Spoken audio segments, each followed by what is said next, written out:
Hindi naman ako tumatanggi pag sinabing Brillante Mendoza. Hindi nga ako nagtatanong kung... Hindi ako nagtatanong kung ano concept. Basta pag kasama ko sila, alam ko yun na hindi ako nagtatanong kahit anong konsepto pa yan. Oo, agad ako. At kahit nasan pa ako talagang pinipilit ko mabuksan yung schedule ko para magawa yung pelikula. Yun, iba yung mundo ng TV, iba yung mundo ng mainstream. And then talaga pag sa indie films, lalo na pag kay Direk Dante, talagang parang naguhugas ka ulit eh.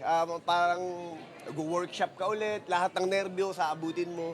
Siyempre, tapos yung mga kasama mo, napakahusay na artista. Kaya, ang sarap sa pakiramdam pag alam mo na kagawa ka ulit ng pelikula sa kasama sila. Yes, nakulat ako.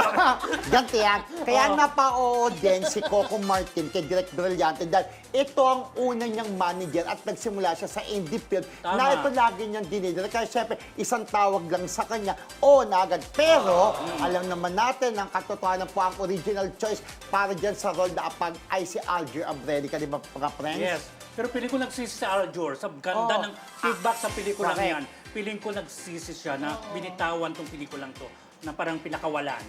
Pero ang hindi maganda lang kay Alger, parang basta na lang siya hindi na sumagot daw kay Direk. Ako ulit kay Direk Brillante, Basta na lang daw, wala nang response, hindi niya gagawin yung movie.